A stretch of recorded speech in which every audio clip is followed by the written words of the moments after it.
Olá, sejam todos muito bem-vindos a mais um episódio do podcast Fala Gol. É um podcast oferecido pela Copego, Cooperativa dos Ginecologistas e Obstetras do Estado do Ceará, desde 1991, cuidando do seu cooperado. E faça o seguinte, se você está nos acompanhando pelo canal do YouTube, se inscreve no canal, dá um like e ativa as notificações, porque assim você ajuda o YouTube a divulgar esse episódio para mais pessoas. E lembrando também que nós estamos no Spotify, sempre levando um assunto sobre saúde e bem-estar. E hoje nós vamos conversar com a doutora Daniele Gurgel. Ela é cardiologista, pediatra e Cardiografista. cardiografista. A gente estava conversando aqui um pouco antes sobre as especialidades da doutora Daniele, que é pediatra, não é isso? Com especialização em cardiologia pediátrica e ecocardiografista, perfeito. Pediátrica e fetal. Pediátrica e fetal, muito bem. Eu queria agradecer muito a sua participação, doutora. Eu que agradeço, doutora. é um prazer estar aqui com você. Perfeito. E a gente vai falar sobre um tema que ele pode ser um pouco pesado, mas também alegre, né? Que é cardiologia pediátrica, não é isso? Eu queria que você nos explicasse o que seria isso. A maior parte das crianças cardiopatas, elas têm cardiopatia congênita. Né? Esse termo cardiopatia congênita é porque nasceu com a criança. Sim. Então, o bebezinho lá dentro da barriga da mãe, o coração teve uma malformação lá no comecinho da gestação, geralmente naquele primeiro trimestre, né? No período embrionário que a gente fala. E aí esse bebezinho já nasce com um defeito no coração. E esses defeitos são desde defeitos que vão fechar sozinhos, aqueles que vão ser acompanhados e não precisa fazer nada, e aqueles que precisam de cirurgia, cirurgias das mais simples, as mais complicadas. Né? Essa é a grande parte dos nossos pacientes. E tem aqueles que realmente são acometidos com doenças cardíacas depois do nascimento. Doenças virais podem atacar o coração, agora, alguns tipos de vacina podem atacar o coração, e enfim. Então, assim, já desde o feto, vocês conseguem já... Desde o feto, Você consegue identificar se a criança tem algum tipo de patologia. Exatamente. O que eu faço, né, que é o ecocardiograma, hoje eu não trabalho mais com consultório, Sim. né, eu tenho feito o exame. Esse exame, ele é tanto de criança que nasceu com problema de coração, quanto de adulto que nasceu com problema de coração, quanto do bebê ainda na barriga da mãe. Né? Ele é um dos exames do pré-natal, né? A maioria das gestantes eram para fazer todas, né? Existem algumas cardiopatias que, se diagnosticadas ainda intraútero, tem como a gente tratar ainda intraútero. Então, assim, muda completamente o prognóstico do bebê. Era um bebê que ia nascer muito grave. Se a gente fizer alguma intervenção ainda intraútero, a gente muda completamente o prognóstico daquela doença. Olha, eu acho isso fantástico. A gente conversou com um ginecologista obstetra aqui, e ele falou... ele trabalha justamente nessa questão de cirurgia fetal, né? E falou de uma doença que é a mielomeningocele, exatamente, que é a espinha bífida. Isso. Né? E o como que antigamente a criança que nascia com isso era assim, tinha quase desenganada, assim como exatamente, dizia como dizem, povo. Exatamente. E hoje não, né? E hoje não. A qualidade que você dá para uma assim, a vida, né? Porque antes ela não iria ter. E também na parte do coração existe isso, tá? Isso, a medicina tem evoluído muito, né? Até mais ou menos 28 semanas de gestação, dependendo da cardiopatia, que são as doenças da válvula do coração, né? A gente tem 4 válvulas no coração: mitral, tricúspide, aorta e pulmonar. Geralmente, acometimento grave de aorta e de pulmonar, dá para fazer um cateterismo ainda intraútero para abrir essa válvula. E aí, o lado do coração, que a válvula era apertada, aquele lado do coração poderia não desenvolver. Era como se o bebê nascesse só com metade do coração.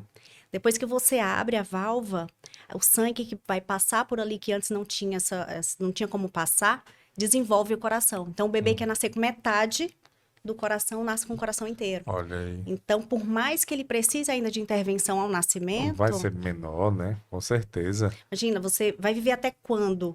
Com metade do coração ou com o coração inteiro? Claro.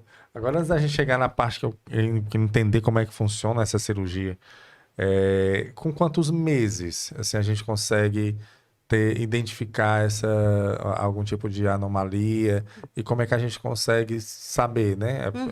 Quais são os tipos de exames que a gente faz para saber isso? Na gestação, né? A gestante, ela faz os ultrassons morfológicos, né? Que tem aquele morfológico do primeiro trimestre, que é o que fala a favor ou não de ter alguma síndrome, alguma coisa. Às vezes o bebê já tem aí o indicativo de ter uma síndrome. E aí, às vezes, síndrome de Down, que tem uma incidência grande de cardiopatia, ou outras síndromes que tem uma incidência, às vezes, até maior de cardiopatia, né? E aí, o paciente já tá com já é previamente triada, daquela paciente que tem uma possibilidade de síndrome, tem uma chance maior de ter problema cardíaco. Ah, é? Certo. Só que tem aqueles bebês que o morfológico é absolutamente normal, né? E vão fazer o eco fetal por volta, a partir de 18 semanas. Eu gosto de fazer, na verdade, a partir das 20, 22 semanas. Eu gosto mais da imagem que eu consigo adquirir, né? 24 semanas também é uma idade boa. E aí, sim, muitas vezes um bebê que tinha um diagnóstico normal, tinha um ultrassom morfológico normal, às vezes aí nesse exame a gente pode encontrar uma cardiopatia, né? Mesmo com o exame normal. Normal mesmo. Por quê? Não é porque o médico não sabe fazer ultrassom, Sim. simplesmente porque não é da expertise dele, né? O ultrassonografista, geralmente, ou ele é radiologista ou ele é ginecologista, Sim. né? Então, as cardiopatias congênitas, elas podem ser muito complexas ou muito simples.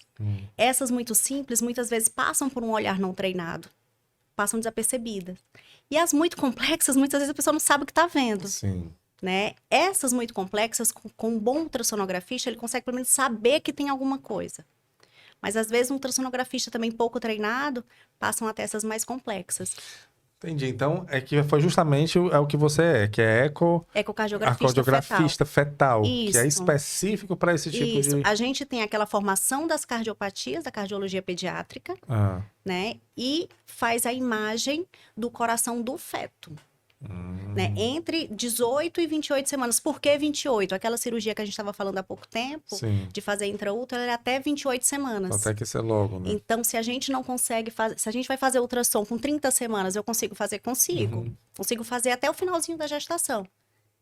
Só que aí, muitas vezes, já passou aquele tempo que eu podia ter feito alguma aquela coisa. janela de que eu podia ter feito oportunidade alguma ali, né? coisa. E é um procedimento que não é feito aqui, o cateterismo fetal. Né? Como que esse paciente vai se organizar para ir para São Paulo se ele acabou de fazer o exame e amanhã faz 28 semanas? Então, tem que ter um tempo hábil da gente fazer o diagnóstico e do paciente realmente poder tomar as providências. Então, o ideal, doutora, seria na 19ª semana, é isso? Ou não? Eu gosto mais em torno de 22, 24 semanas. 24 Isso, por uma semanas. questão de visibilidade. Ah, certo. Por quê? Por volta de 20 semanas, vai ter bebê que eu vou conseguir ver muito bem. Mas vai ter bebê que, pequenininho, numa posiçãozinha muito embaixo na barriga da mãe, a gente vai ter um pouco de mais dificuldade. Pode ser que naquele momento eu não consiga dar o diagnóstico completo, teria que repetir o exame, né? Pela posição e pelo tamanho do bebê. Entendi. Né? Então, por volta de 24 semanas, 22, é mais garantido a gente ter uma imagem ótima, digamos assim. Mas, assim, então, pelo que eu entendi, assim, me corrigir se eu estiver errado, por favor. Não é um exame... Porque no pré-natal é pedido esse exame? Porque tem os morfológicos, né? De primeiro, segundo e terceiro semestre.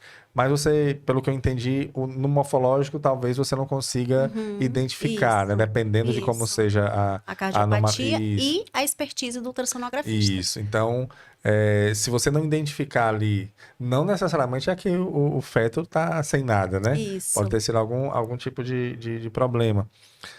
E aí, em que momento as pessoas lhe procuram ou como é que Você tinha funciona? me perguntado se esse exame é pedido. Sim. Pedido no mundo particular.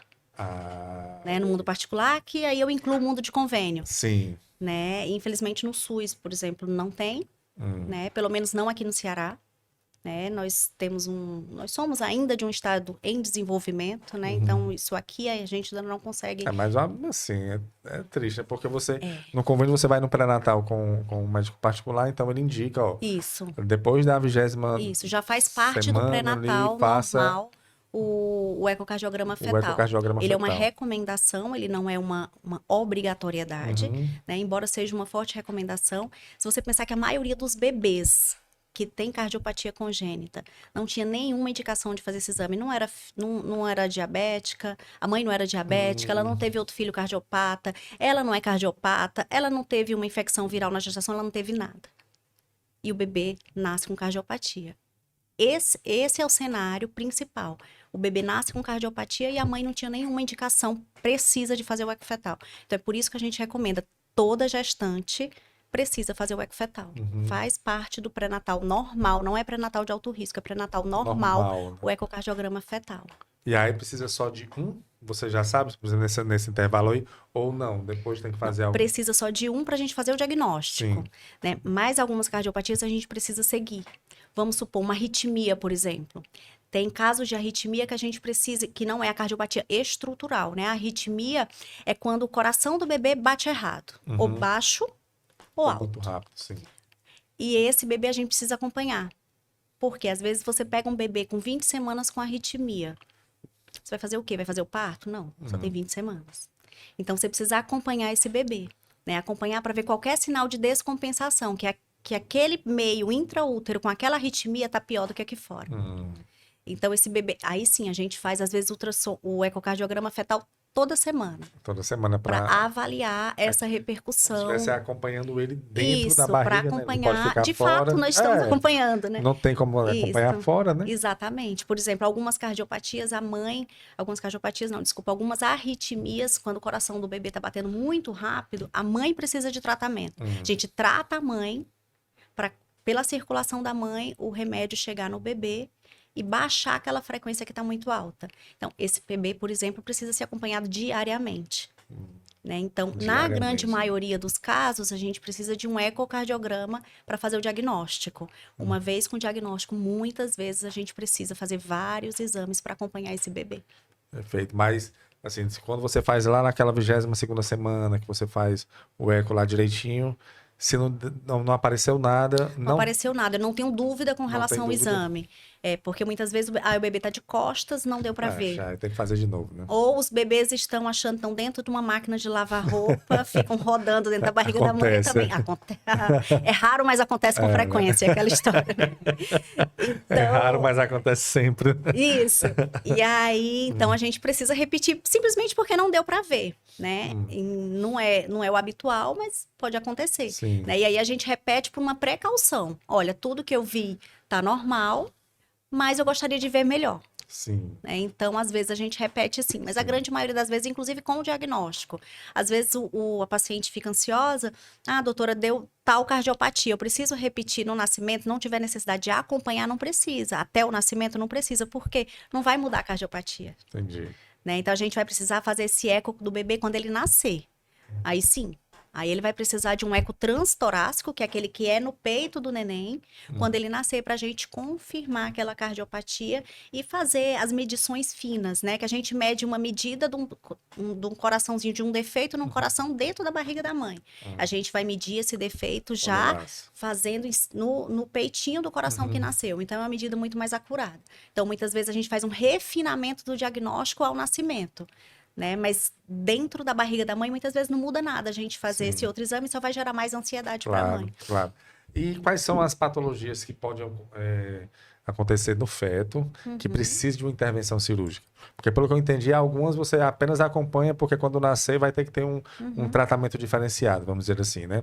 Mas tem umas que vão ter que ter uma intervenção na barriga da mãe mesmo, né? Para poder não gerar um problema maior quando nascer. Quais seriam essas? Na barriga da mãe, em geral, a estenose da válvula aórtica, a estenose crítica da válvula aórtica ou estenose crítica da válvula pulmonar. São as duas situações que a gente abrindo essa válvula vai fazer com que o ventrículo esquerdo, no caso da aorta, e o ventrículo direito, no caso da pulmonar, se desenvolvam. Né? E aquele bebê que você falou no início, isso, que ia ser uma fisiologia de ventrículo único, que a gente fala, como se o bebê nascesse com um ventrículo só, vai ser um bebezinho com coração biventricular, ou seja, com os dois ventrículos. Então, estenose pulmonar e estenose aórtica. São os casos que, quando diagnosticados em tempo, e dependendo da anatomia dessa estenose, não são todos os casos que dá pra gente mexer intraútero, mas dependendo da anatomia, tem sim um benefício muito grande de fazer procedimento intraútero. E como seria esse procedimento? Eu fiquei curioso. Você também faz esse procedimento? Não, aqui não faz, né? Na verdade, eu sou ecocardiografista, então eu acompanho o exame. Isso. Lá, na época da minha residência, lá em São Paulo, né, com o Dr. Carlos Pedra e o Dr. Fábio Peralta, que faziam essa parte da medicina fetal e do cateterismo, né? O eco, ele serve para mostrar para o hemodinamicista e no caso, o médico da medicina fetal, Sim. que é ele que faz toda a parte da intervenção no feto, e o hemodinamicista faz só a parte cardíaca, né? Então, e o eco vai servir para mostrar a imagem para eles. Então, assim, é perfurada a barriga da mãe até chegar no bebê, né? Esse bebê, por incrível que pareça, é anestesiado lá dentro, né? Ele fica paradinho para passar o catéter para fazer. Esse catéter vai até fura o coração, vai até a válvula, abre a válvula e volta. É uma videolaparoscopia? É por... Ou Não, não? não é vídeo, é a gente com ecocardiograma, que é É como se fosse um mesmo? ultrassom, mostrando a imagem e eles E estão eles vendo lá. seguindo. Olha que Isso. interessante, cara. Mas é Isso. minimamente invasiva, né? Porque tem que abrir... Depende do que você chama de minimamente invasivo, né? Furar Fura a e barriga entrar da no mãe, feto, fura o né? feto. É porque tem aquelas o cirurgias, né? furinho, que isso, com mas é com furinhos, né? catéter. Não tem uma abertura, Não né? tem. É, Não tem. mas eu vou dizer, viu? É. É uma coisa assim muito espetacular, né? É tenso. É, eu imagino. Inclusive porque pode dar trabalho de parto prematuro, né? Pode levar até mesmo complicações, levar a óbito fetal. Então tem que ser algo, tem que ser muito bem indicado e feito por gente muito boa, Com certeza, né? com certeza. Mas aí, assim, Isso é fenomenal. eu imagino, né? O resultado disso, assim, quando positivo, Sim, ele volta a ter o outro lado funcionando, exato. que desentope. Muda completamente. Muda completamente. O bebê que ele tem fisiologia de ventrículo único, que é isso que eu falei que só tem metade do Sim. coração, ele precisa de pelo menos 3 cirurgias para viver. Não é para normalizar o coração, é para viver. Pra viver, né? Né? Diferente de um coração que é biventricular, que tem os 2 ventrículos, que muitas vezes a cirurgia praticamente corrige o coração. Né? Vira criança, nunca deixa de ser cardiopata, continua com seu acompanhamento, mas tem uma vida normal. Diferente de alguém que passa por 3 cirurgias só para fazer com que você consiga viver com a metade do coração. Mas isso na infância ainda. Que ele tem Isso essa... na infância, isso. Mas é quando Em ele... geral, a terceira cirurgia é por volta de 2, 3 anos. E aí depois disso, como é a vida dele?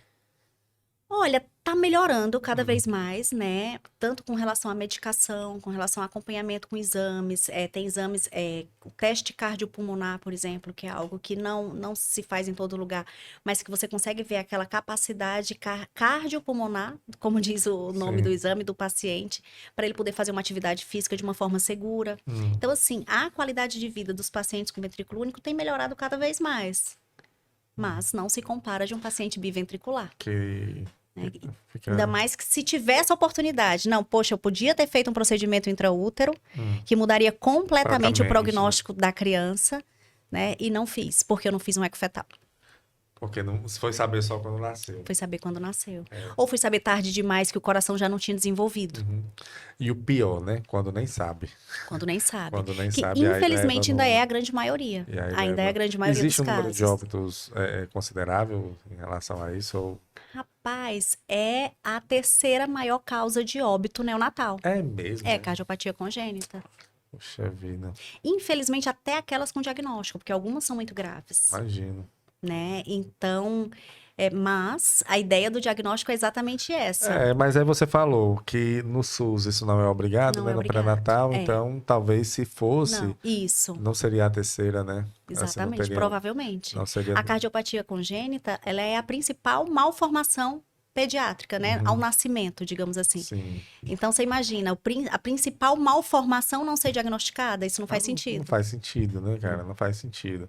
E aí que tá nos hospitais E se particulares. você pensar, não é um exame caro. Um aparelho de ultrassom, basicamente. É. Né? Claro que é um aparelho de ultrassom modificado e feito por um médico, Tem um profissional, né? isso, diferenciado, que são poucos. Né? Como a gente tinha conversado antes da gente começar, Sim. eu sou pediatra, cardiologista pediátrica e ecocardiografista. Então, assim, aqui no Ceará, por exemplo, nós somos poucos com essa formação. Sim. Né? Então, imagina, Atender uma população estado. toda. né? Então, assim, no interior, tudo. Por isso que hoje se fala muito na triagem do ultrassom morfológico.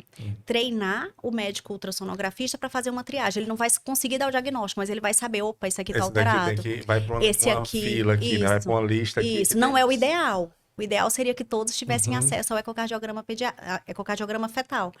mas já é uma forma da gente começar a melhorar um pouco a saúde da população. Claro, pelo menos não passa, né? Ele não passa despercebido. Isso. Você vê, pô, você aqui tem um... Isso. Olha, você precisa consultar Tem um alguma profissional. coisa aqui que eu tô achando diferente. Sim. Vai fazer o eco. Isso tá cada vez, graças a Deus, cada vez mais frequente. Sim, Né? Mas ainda passa muita gente, com eu certeza. imagino. E algumas, desculpa te Pois interromper. não, pode ficar à Algumas vontade. cardiopatias, elas podem levar a óbito justamente nos primeiros dias, se a gente não fizer diagnóstico. É mesmo?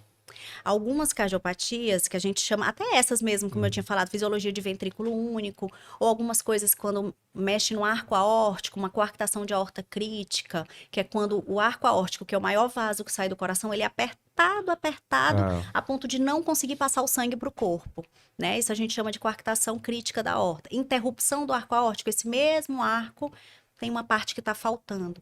Então, são cardiopatias que podem levar a óbito por volta do 3º dia de vida. Poxa, Porque o feto, nós, né, nós também tínhamos uma estrutura fetal que se chama canal arterial, né, que é uma estrutura para manter a vida intraútero. Esse canal arterial, ele fecha depois do nascimento. Então, na hora que esse canal fecha, às vezes instabiliza um tipo de cardiopatia, como essas que eu falei. sim. E se o bebê está em casa? Porque a alta aqui é precoce. A alta aqui é com 24 horas de vida.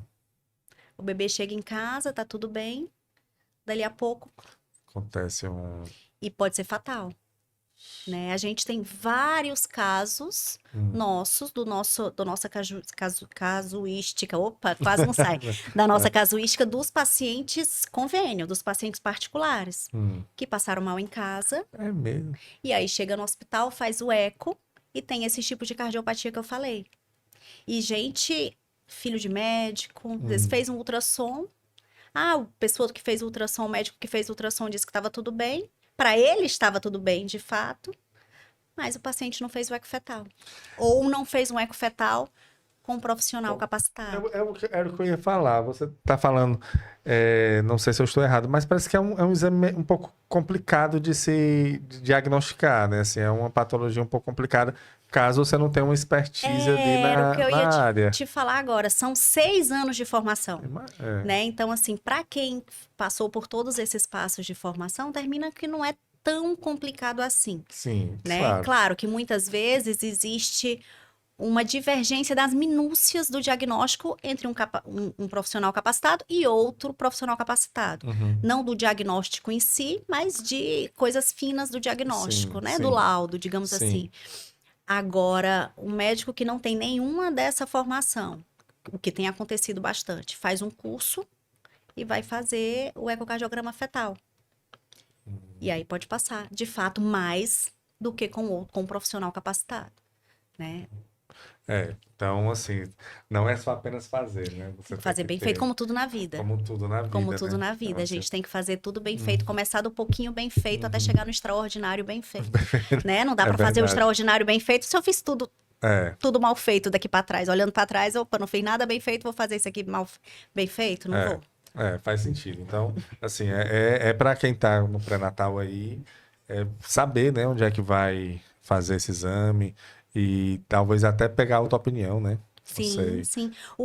Uma coisa bem simples, né, que todo mundo tem acesso é o RQE, que é o Registro Geral da Especialidade. Da especialidade, sim. Né? Então, é uma coisa básica, né, de você saber se o médico é de fato ecocardiografista, ele é de fato cardiologista pediátrico, né? Isso é o mínimo. Porque, como eu te falei, não é um exame que ele é pago pelo SUS, né? Ele é dado pelo SUS. Então, muitas vezes o paciente do SUS paga particular para fazer esse exame. Para fazer esse exame, né? Então, assim, o mínimo que eu preciso fazer é saber que aquele médico que eu estou pagando, se ele sabe fazer o exame ou não, se ele tem capacidade, né, de fazer esse exame ou não, porque isso acontece, da gente vir às vezes com diagnóstico, ou que o paciente vem como normal e não ser, ou o contrário, de um paciente que deu dinheiro, não tinha dinheiro, deu dinheiro para fazer um exame e não foi bem feito. Não foi bem feito. E aí é pior, né? Porque você vai confiando. É um desserviço. É um desserviço, pronto, esse é o termo. E aí, assim, a gente falou de algumas patologias que você consegue identificar ali no feto, né? Com um exame feito de uma maneira, de uma maneira correta, né?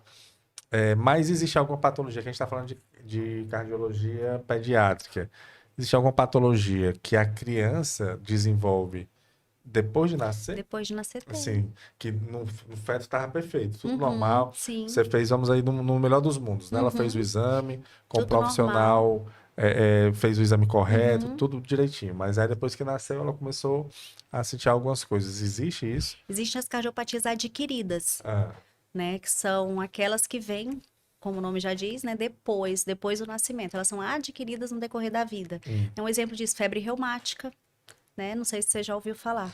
como é a febre A reumática? febre reumática, ela vem geralmente depois de uma infecção de garganta bacteriana, né? Pelo estreptococo, né? E o nosso organismo, ele faz uma reação inflamatória, uma reação imune ao estreptococo e ataca o coração, por uma semelhança imunológica. E aí pode atacar as válvulas do coração, principalmente mitral e aórtica, né? E aí pode se tornar até uma doença grave. Tem outros comemorativos da febre reumática, como artrite, né? Doença das juntas, né? Alguns movimentos estereotipados, que chama coreia, que o paciente faz tipo como se fosse um tique nervoso. E essa doença, ela pode vir pós uma infecção de garganta. É mesmo? É mesmo. Só Rapaz. que o antibiótico, qualquer antibiótico, resolve. Se for dado no período da infecção de garganta, né? Obviamente não depois que a doença já está instalada. Sim. Mas essa é a vantagem. Uma infecção de garganta, a gente costuma dizer que o estreptococo ele morre até com cuspe. Porque qualquer antibiótico passado para essa região, obviamente, ele costuma ser efetivo, não tem um índice de resistência alto. Né? Vamos, outra cardiopatia, miocardite. Miocardite, ela é uma inflamação do músculo cardíaco e ele pode ficar dilatado e com a função ruim.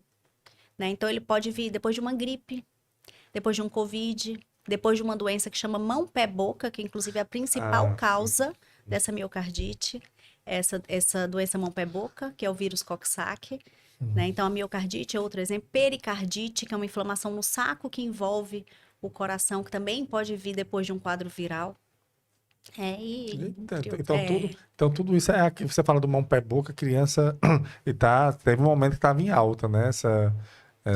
E é mais perigosa do que a maior parte da população imagina. Porque a principal causa de miocardite é o vírus do mão-pé-boca. Olha aí. Dessa inflamação no coração. Então, doutora, a criança que teve esse tipo de doença, é interessante ela fazer um exame? Ou assim, ou ele dá sinais? Dá sinais. Geralmente a criança depois começa com desconforto respiratório, aquela criança que tá com uma dificuldade, se for um bebezinho muito pequeno, uma dificuldade para, sei lá, mamar, tomar mamadeira, né? Se for um bebezinho maior, né, você nota que ele não vai conseguir mais fazer aquele esforço que antes ele conseguia fazer bem, cansado, sudorei, com uma sudoresezinha na cabeça. Então, são coisas que vão chamando a atenção. Irritado, o bebezinho começou a ficar muito irritado, né? Então, chama a atenção de ter alguma coisa alterada, né? Existem bebês que, dessa forma, vão para um transplante cardíaco, porque o coração não recupera a função.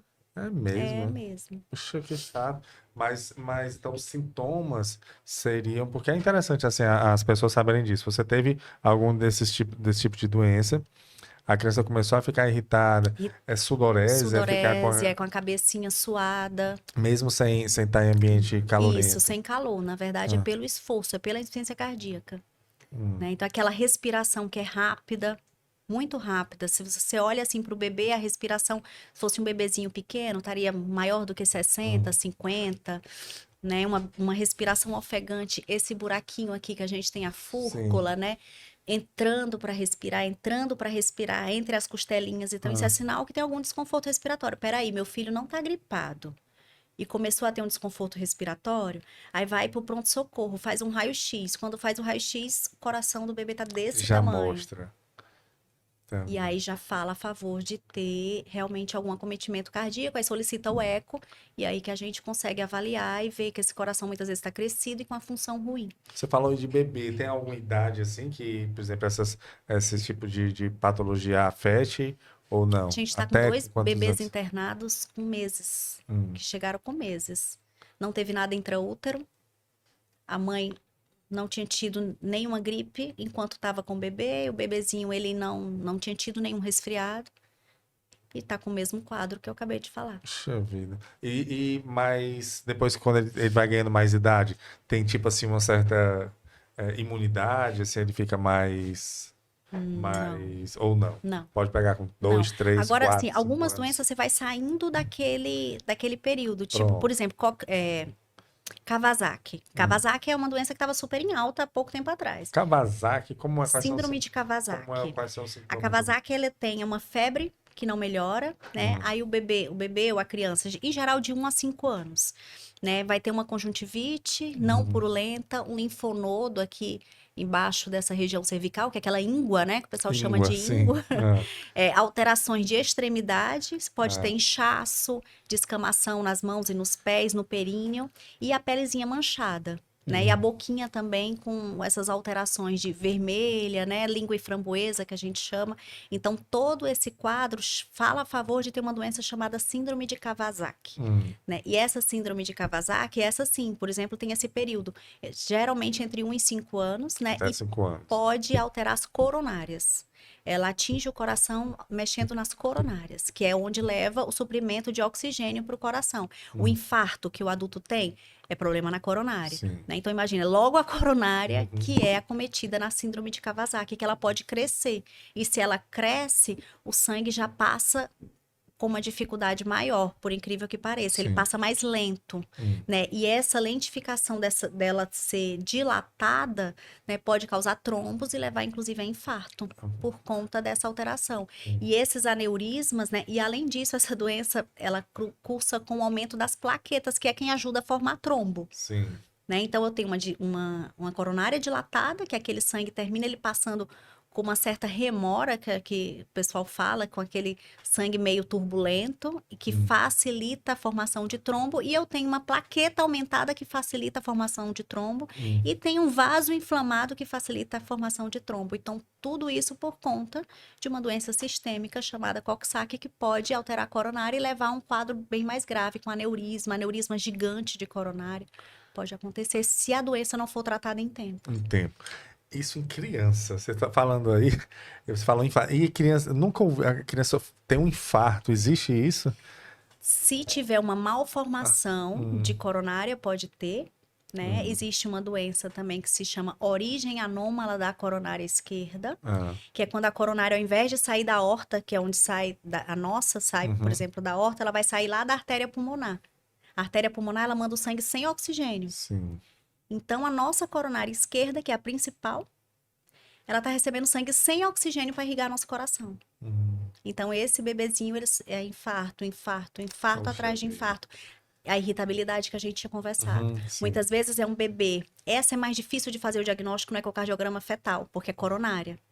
Né? E o sangue lá do feto não tem tanto essa coisa do sangue oxigenado e sangue não oxigenado. Então, dentro da barriga da mãe, né, essa cardiopatia ela não tem repercussão. E obviamente a gente não consegue enxergar a coronária. A coronária é algo que depois do nascimento ela tem 2 milímetros. Então imagina aí. Dentro do feto. Então realmente é uma cardiopatia que a gente não consegue diagnosticar dentro da barriga. E aí depois que o bebê nasce, um bebê irritado. Aquele bebê que chora, vai mamar e chora, e nada consola. E cansado. E mosqueado, com aquela pelezinha toda rendilhada. Né? Como é rendilhado? Se é branco, você vai saber.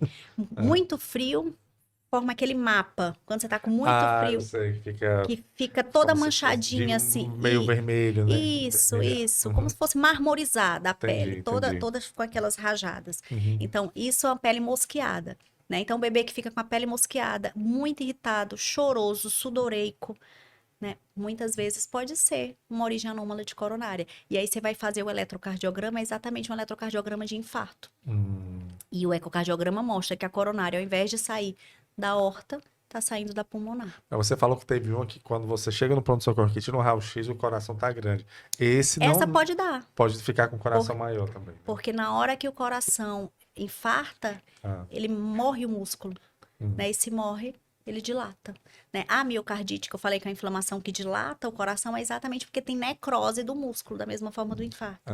Só que é uma necrose por ataque imunológico, né? Pela doença viral, por uma inflamação.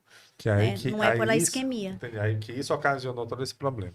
Isso. E aí, Por isso que você falou que muitas vezes precisa de um transplante, né? Que muitas vezes precisa, porque Porque o não, coração porque não regenera, né? pode regenerar. Pode? Graças Olha a aí que Deus, a bacana. maior parte das miocardites, elas regeneram. Ah, isso é muito bom. Graças a Deus.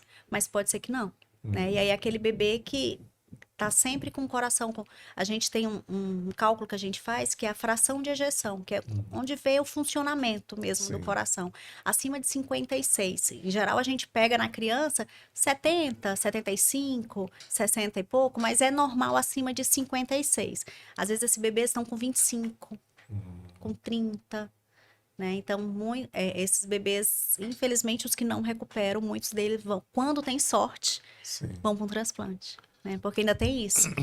A gente tá falando aqui, a conversa fica pesada, porque você Vamos começa falar de coisa mais feliz?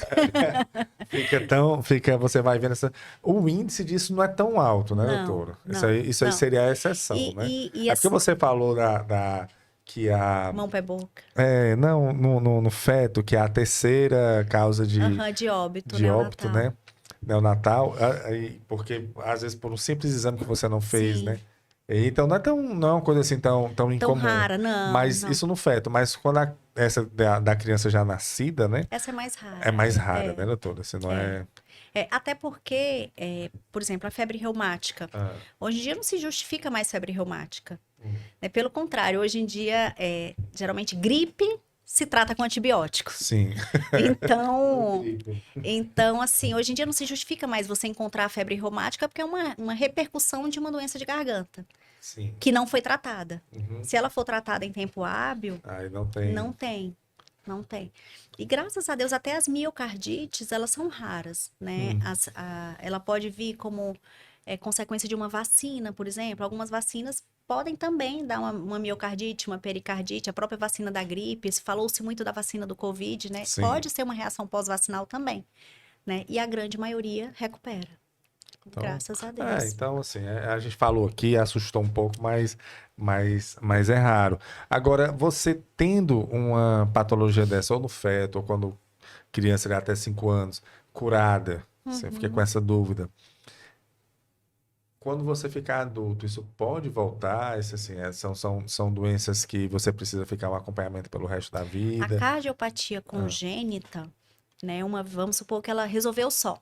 Sim, Né? Eu tinha uma comunicação interatrial, que é uma cardiopatia simples, e ela fechou. certo. Vida normal. Graças a Boa. Deus, tchau. É Não mesmo? precisa mais me ver. E aí, adulto, E ok. normal. Normal. Uma CIV que fechou, um canal arterial que fechou, normal. Né? Esse aí é o paciente que vai, se despede de mim e aí só volta para conversar. Entendi. Mas não precisa mais estar fazendo Mas exame, bacana. não precisa mais estar E fazendo aí, exame vida normal sempre, mesmo, não. sem medicação, Sem medicação, precisar, sem nada. vida que E segue. das que precisam de cirurgia, né? Essas aí vai depender da complexidade, né? Algumas cirurgias, tipo canal arterial. Eu tinha falado que dentro da barriga da mãe, o feto tem uma estrutura que chama canal arterial. Sim, Esse canal arterial, ele fecha depois do nascimento. E alguns bebês não fecham. Né? Esses bebês que precisam de cirurgia por conta desse canal, porque muitas vezes podem precisar, se o canal for grande, se o bebê tiver um desconforto respiratório, um baixo ganho de peso por conta do canal, tem indicação de fechar esse canal. E esses bebês são uma das poucas cardiopatias que a gente de fato dá alta. Fechou o canal, mesmo que seja cirúrgico, depois de 1, 2 anos de acompanhamento, não precisa mais acompanhar. boa. A comunicação interatrial, que é outra também que é simples, né? Essa daí, dependendo do centro, pode dar alta, né? Por volta dos 2 anos pós. E tem centro que prefere não dar alta, porque num pós-operatório bem tardio, esse paciente, como mexeu no átrio, que é a parte onde sai o estímulo elétrico do coração, esse paciente pode, num futuro bem tardio, dar arritmia. Então, termina que esse paciente é acompanhado de uma forma não anual, pode ser a cada 2 anos, 3 anos, por conta desse risco de futuramente vir a Mas ter ele não pode relaxar tanto, arritmia. né? Não pode relaxar tanto, embora dá para ter uma vida normal. E as outras cardiopatias, das mais simples fora essa, até aquelas mais complexas, essas precisam de um acompanhamentozinho mais de perto. É. Então, assim, teoricamente se resolve, né? Assim, algumas Algumas se sim, resolvem, graças né? a Deus sim. E a criança, muito interessante trabalhar com criança. Eu resolvi fazer cardiologia quando eu estava na faculdade. Sim.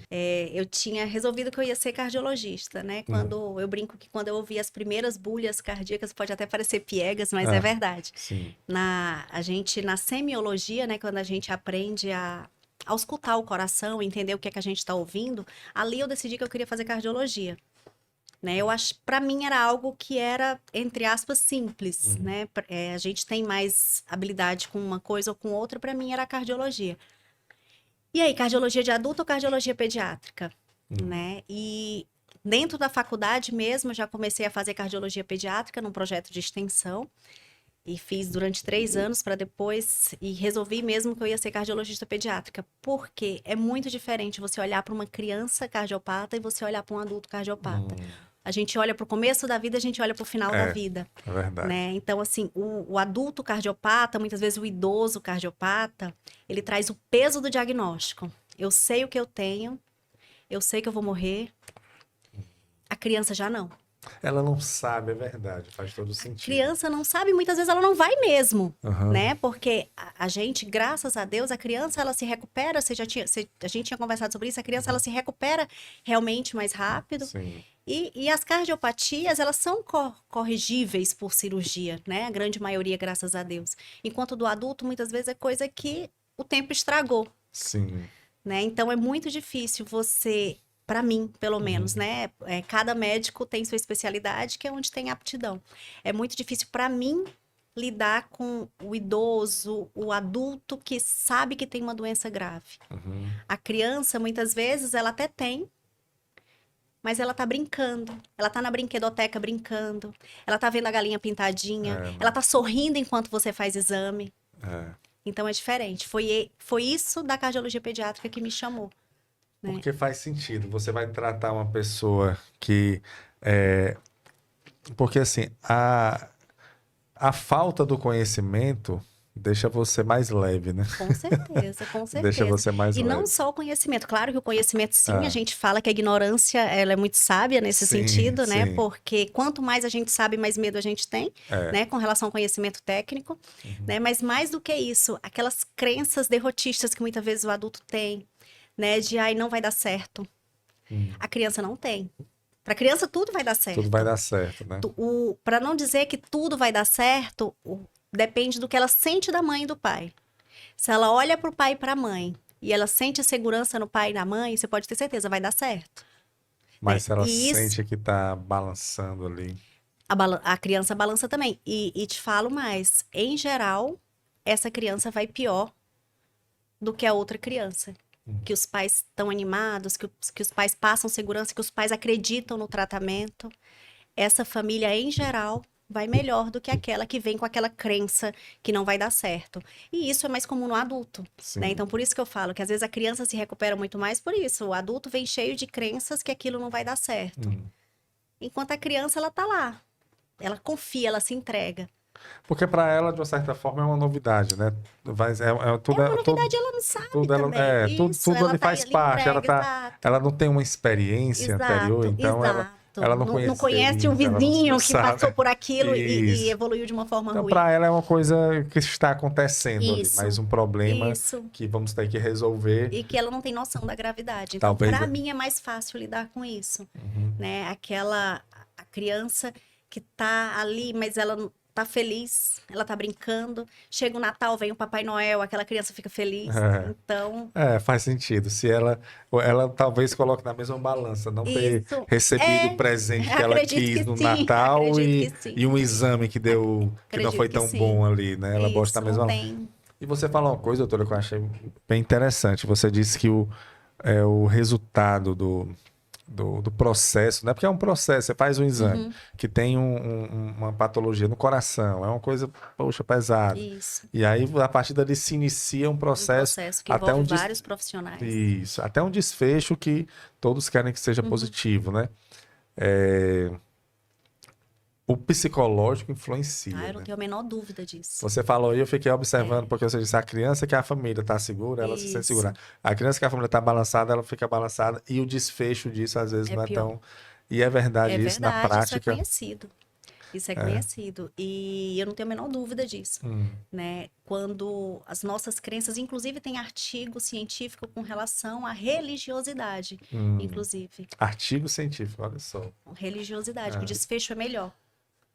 Né? Então, aquela família que é segura, aquela família que tem fé, né? Aquela família que reza.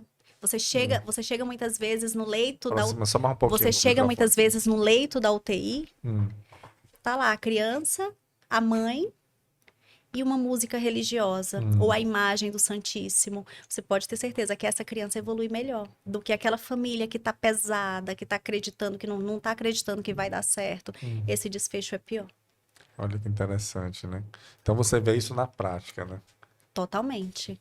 Porque as pessoas... É porque, assim, o fato de você sentir segurança, eu acho que passa alguma energia, alguma coisa Sim. que impacta todo mundo ali, né? Com certeza. Pedindo licença para falar da minha fé, Sim, pode né? não. Eu sou cristã, então eu acredito de fato no poder da oração. Então, e além disso, né, ainda tem aquela premissa de que pensamentos positivos atraem resultados positivos, sim. né? E tem realmente, a gente vê isso, né? Há quem fale que é física quântica, que as coisas realmente convergem para aquilo que você está pensando, e a gente vê isso na prática, né? Que as famílias, quando elas estão com pensamento positivo, essa criança evolui muito melhor. E aquela família que é pessimista, que reclama de tudo, a criança evolui pior. É a lei da atração, né? Que você atrai aquilo que você vibra, né? Exato. Eu também sou adepto disso, até porque na prática, se você observar, é mais ou menos o que acontece, né? Sim. Se você reclama, se você só reclama, só critica, só vê o lado ruim das coisas, normalmente as pessoas que fazem isso vivem É isso acontecendo que eu ia coisas dizer, ruins. nada de bom acontece, de fato, né? E que justifica a premissa de que eu falo, tá vendo? Nada de bom acontece, mas a pessoa não para pensar que seu pensamento pode ter levado a isso. Infelizmente é o vitimismo, né? Muitas pessoas se fazem de vítima e para alimentar o vitimismo, as coisas têm que dar errado na vida dela. A mente do ser humano é uma coisa muito louca. Tem gente que é viciada em ser vítima. Né? Eu sou viciada em que as pessoas tenham pena de mim. Então, eu preciso justificar isso com coisas erradas acontecendo comigo. E aí acontece. E aí, quando você menos espera, mas é aquela velha frase, né? Mas isso só acontece comigo. Só acontece comigo, mas de fato. Porque eu professei tanto aquilo que ia acontecer comigo que de fato acontece. Eu li uma vez um livro que dizia que a mente, ela não sabe o que é certo e o que é errado. É isso mesmo. Ela vai lidando naquilo que você acredita. É isso mesmo. O nosso cérebro, ele não tem capacidade de saber se aquele sentimento é de algo que aconteceu ou não. Então, se eu tenho, se eu tenho um sentimento ruim sobre algo, aquilo aconteceu. Se eu vejo uma notícia ruim na televisão, eu vou ficar triste. Aconteceu.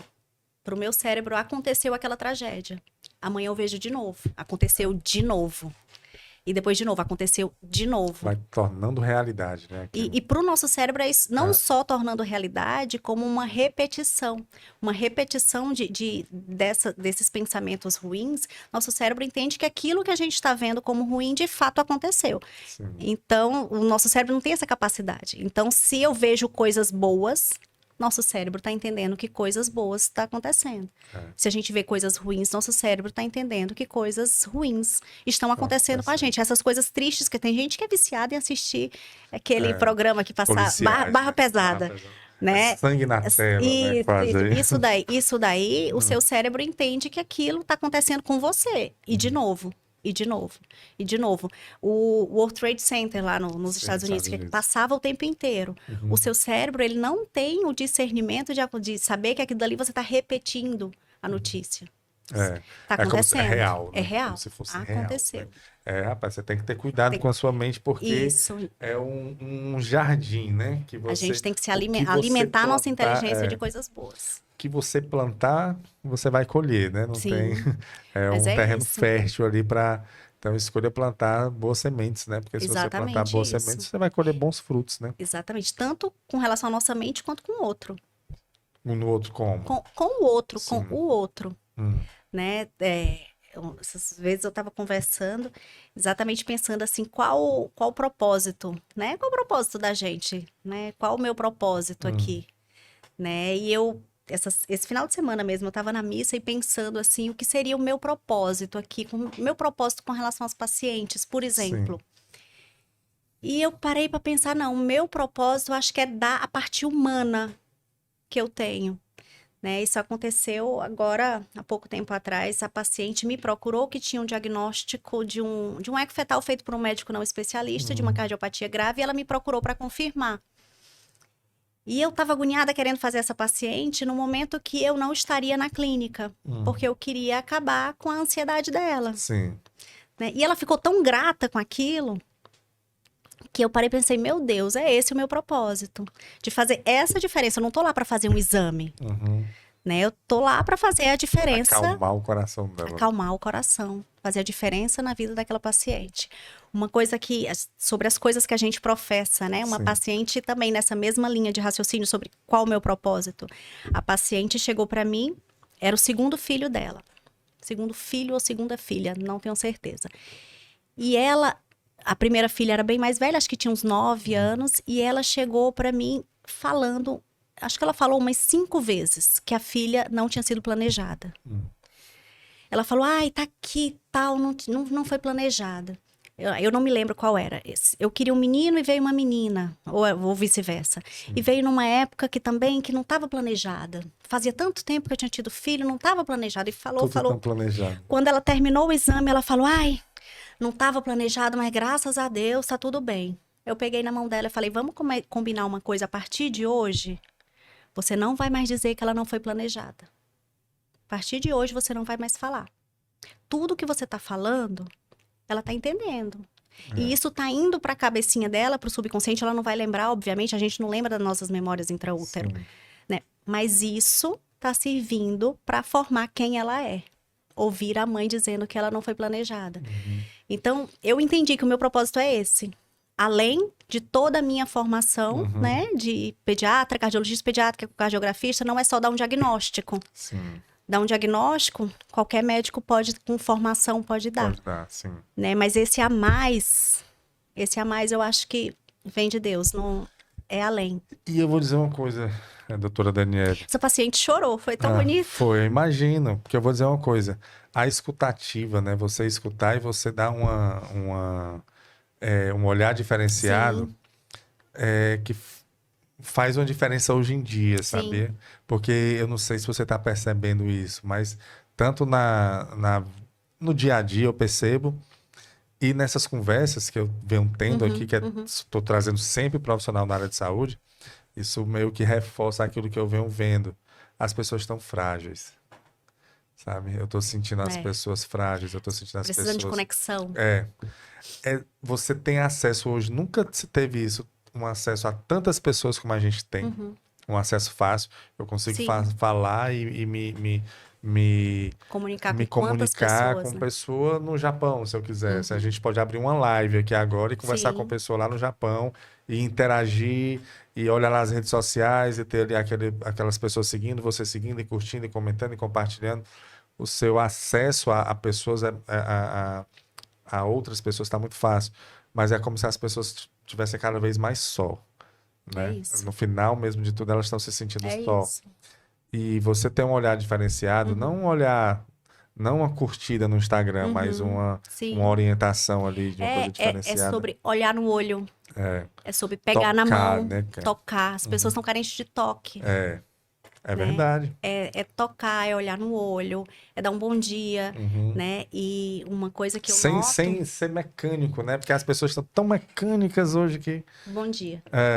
Eu tive, assim, interrompendo, eu até comentei já que uma vez eu estava num supermercado, e na fila, e eu já vim observando isso, depois faça esse teste, você vai observar também. E aí, normalmente o caixa ele dá boa tarde, né? Bom dia, boa noite, dependendo do horário que você vá, né? Ele sempre é muito educado, acho um treinamento que faz, né? Bom dia, aí começa a passar as coisas. E aí eu tava lá, ele passa na compra da pessoa que tava na minha frente, já finalizando. E aí deu um problema lá no cartão, o cara tava passando a senha, não sei o que foi, que eu fiquei do lado do caixa, mas do lado mesmo assim, olhando pra ele. As compras já tinham sido passadas, eu fiquei ali olhando e querendo interação, dizendo assim, bom dia, né? Boa tarde, boa noite. E ele não olhava, resolvendo, mas eu aqui do lado e esperando o rapaz resolver. Quando terminou, que finalizou a compra, aí ele olhou para mim e falou, bom dia. Aí você vê assim que não foi, você sente... Um treinamento É de um dar bom dia. treinamento, cara, que está... E eu tava ali direto olhando para ele, a gente já tinha se visto, não tinha mais essa necessidade do bom Não tinha dia. necessidade nem do bom dia, Não, né? não tinha Você podia fazer mais. qualquer comentário. Não podia mais, não precisava mais. Então, a questão do mecânico, né? As pessoas até na educação estão sendo treinadas para isso. Isso deixa as pessoas Sim, frágeis, né? e deixa as pessoas frágeis e deixa as pessoas na defensiva. Na defensiva, né? Não sei se você já foi maltratado por médico.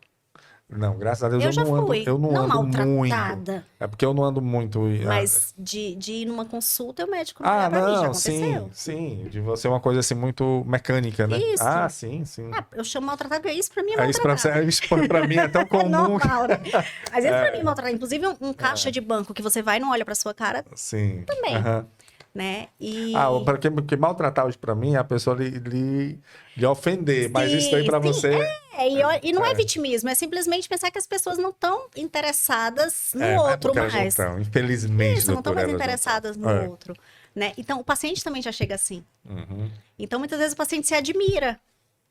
Imagina. Ele já chega tão na defensiva Estão esperando que ali às uma vezes coisa tão quando mecânica, chega né? uma leveza, uma pessoa de verdade ali para fazer o exame, às vezes as pessoas demoram a entender o que está É acontecendo, verdade. né? E esse meu jeito, assim, às vezes, das coisas mais comuns que eu escuto é, nossa, como você é nova.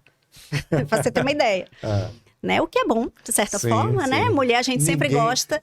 Hoje em dia você fica muito feliz, né? Você E mulher a gente sempre gosta desse tipo de comentário, minha dermato que eu diga. Mas são 3 residências, como a gente estava comentando. Né? Mas às vezes é simplesmente aquele entrar leve, não sisudo, né? Tratar o paciente como igual. Né? Que há muito tempo atrás, por exemplo, ninguém fazia. Né? Existia um pedestal, existia uma coisa. E isso, hoje em dia, está mudando. E né? acaba sendo um diferencial, uma coisa que era para ser o comum. O comum, né, doutor? O comum. Era para ser o comum. Isso aí. A gente começou aqui a nossa conversa falando de coisas pesadas. De né? repente, a gente está aqui, ó. Mas aí divagando sobre a vida. Mas o que é muito importante, né? E principalmente porque você trabalhar com cardiologia pediátrica, por mais que, como você falou, que eu não tinha parado para pensar por esse lado, que a criança não dá essa importância toda quanto nós damos, né? Para a criança não é essa visão que nós temos. Né? Esse peso que nós damos. Mas, de uma certa forma, é delicado, né? É um assunto delicado. Principalmente porque a gente tem um pai e uma mãe que dão a mesma importância que a gente dá. Exatamente. Até mais, né? Porque afinal são pai e mãe. Exatamente. Mas que sabem da gravidade da coisa. Mas fica aí, né? Para você que está grávida, né? Tá uma família que está em gestante. Não esquecer esse exame, né? Não esquecer do ecocardiograma fetal. Não esquecer como tem um olhar muito diferenciado para ele. Não confiar totalmente. Isso. Tudo, o exame de ecocardiograma e de ultrassom, eles são examinadores dependentes. Então, ela é uma imagem que ela não consegue ser revista. Depende da mão de quem está fazendo. Então, por isso que é tão importante você escolher um médico que faça o seu ultrassom de pré-natal bem feito, um médico experiente, um médico com formação, como um ecocardiograma. E lembrar que nem um ultrassom morfológico bem feito com um médico bem formado, com um aparelho bom, consegue diagnosticar todas as cardiopatias. Então, só o ecocardiograma fetal, que é feito por um cardiologista pediátrico, é capaz de descartar ou mostrar a cardiopatia congênita de uma forma mais precisa, com precisão. Né? E a partir daí, esse paciente consegue passar numa consulta com o cardiologista pediátrico pré-natal, conversar com o cirurgião, se for necessário, mudar o hospital onde ia nascer, que ia nascer num hospital que às vezes não tinha condições de receber esse paciente, que não tinha cirurgia cardíaca. Então, faz todo um planejamento para que aquele bebê possa nascer e ser atendido da melhor forma possível com toda a equipe disponível. Né? Isso sim vai mudar completamente o prognóstico daquela cirurgia ali que precisa ser feita nos primeiros dias de vida. Com certeza. Pois, doutora Daniela, muito obrigado, viu? Acabamos aqui, né? Passa rápido. Doutora, mas eu vou deixar... eu que agradeço. Vou deixar aqui o seu Instagram, certo? Doutora Daniele Gurgel, com 2 L's, isso. né? DRA.Daniele Gurgel com 2 L's. A gente vai deixar aqui também, certo? Para você seguir a doutora Daniele. E Muito obrigado pela nossa conversa. Foi Eu que um prazer agradeço, mesmo. foi ótimo. E a gente vai chamar, Um pode chamar prazer. você. Já fica aqui o convite para vir em outra oportunidade. Convite aceito. Está, Foi um doutora, prazer. muito obrigado. Você que nos acompanhou também, muito obrigado. Esse foi mais um episódio do podcast Fala Gol, um podcast oferecido pela Copego, Cooperativa dos Ginecologistas e Obstetras do Estado do Ceará. Saúde e paz para todos nós e até a próxima, se Deus quiser.